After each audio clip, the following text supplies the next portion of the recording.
Hello, listeners. Today, we are going to talk about the topic Paytm. How has Paytm been working, and what are the new strategies that we can learn from the Paytm, how they are quickly coming up with a business model. Now, first of all, this quarter for the Paytm has been the one for the Paytm, mainly because of its issues with their banking unit, the Paytm Payments Bank Limited, which is the PPBL. In case if you have missed it, a few months ago, the Reserve Bank of India took the strict actions against the Paytm Payments Bank Limited, stopping it from adding any new customers. This was a major blow because onboarding new users is one of the main ways how the Paytm is attracting the new customers who then use the other services like the UPI payment or loan. So first of all, if you want to onboard the new users, the main way is with the help of the Paytm Payments Bank. And this way only, they were continuously attracting their customers to use the services of the UPI as well as of granting the loans. But the RBI's crackdown came after the Paytm Payments Bank reportedly had lapses in the two key areas, security protocols and the KYC, which is know your customer processes. Next, this setback slowed down the Paytm's growth and gave its competitors like the PhonePe and the Google Pay a chance to get a larger share of the UPI market. But despite these challenges, Paytm has been managing to turn a profit of 930 crore rupees this quarter. If you are wondering how, it's mostly due to a one-time event, the sale of their ticket booking business, the Paytm Insider, to the Zomato for 1,345 crores. Yes, they have sold their Paytm Insider to the Zomato. As we can see nowadays, that the new shows, events has been now continuously being booked on the Zomato app. Next thing, Paytm has decided to sell the Insider because it wasn't central to its main business. By selling it, they could focus more on their core services like Paytm, payments, and the lending. The sale also boosted the Paytm's cash reserves, which now stand at a strong 9,999 crores. It allowed them to bring in cash and sharpen their focus on the areas that drive the main growth for their business. Even without the proceeds from the sale, Paytm's performance has improved. Their EBITDA, the earnings before interest and tax, loss has been dropping significantly from 792 crores in the previous quarter to 404 crores loss this quarter. Looking ahead, Paytm is putting a lot of efforts into growing its lending business. To support this, they have also introduced a default loss guarantee model. So, what does this mean? What is the default loss guarantee model? In simple terms, when Paytm connects the lenders, like banks, with the borrowers, it promises to take on some of the risk. If a borrower doesn't repay the loan, Paytm agrees to cover the part of the loss. This setup has encouraged the banks to lend more through the Paytm's platform, knowing that Paytm will share some of the risk even if the things go wrong. And so far, this approach has been seems to be working. Also, if we talk about the Paytm, in the second quarter of the financial year 2025, Paytm has disbursed 3,300 crores worth of loan to the merchants, up from 2,500 crores in the previous quarter. So yes, there has been the more amount of lending made by the Paytm.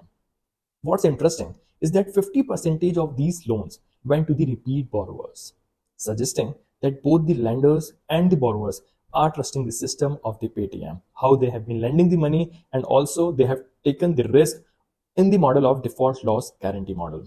Next thing, however, there's a downside to this model. If too many borrowers repay their loans and some of them fail, Paytm will have to absorb those losses, which could hurt the future profits of the companies as well. While Paytm's lending business is gaining the momentum, its UPI services have faced a bit of a setback. Paytm saw its monthly transacting users drop from 7.8 crores to about 7 crores this quarter.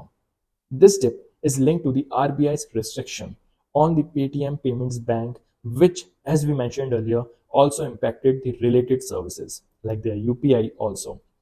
Once these regulatory hurdles are cleared, Paytm is expected that they would push hard to regain its lost market share. But for now, the UPI segment is again the challenge for them because the consumers has been using the phone pay and the Google Pay ahead of the Paytm. But still, if we see, the CRED app is still behind the Paytm, Google Pay, and PhonePe all. On the bright side, Paytm has been continuing to do well with merchants. If we see, over 1.12 crore merchants are now using the Paytm services. How they have been using the Paytm services? See, the company has found creative ways to make the money from this space. For example, if you see the merchant subscription, including the devices, in September 2023, it was 92 lakhs. In December 2023, it went to 106 lakh. March 2024, 107 lakh. In June, 109 lakh. And September 24, it is standing at 112 lakh devices and the merchant subscription, which the people are taking for the Paytm.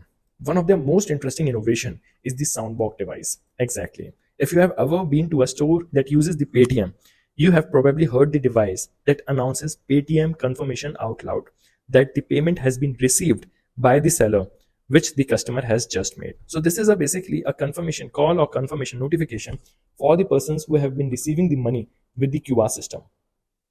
Also, if we talk about the Paytm, recently the Paytm has started using these devices to play the ads for the brands like the Coca-Cola, Misho, and the Dabur. So yes, they are not just providing these services for the notification to the sellers, but they have also come up with the innovation where they would be using it for playing the ads of the brands like the Coca-Cola, Misho, and the Dabur. This turns a simple payment notification tool into a new way how the Paytm can earn the extra revenue through this model of advertising. Whether or not people will welcome this change remains to be seen.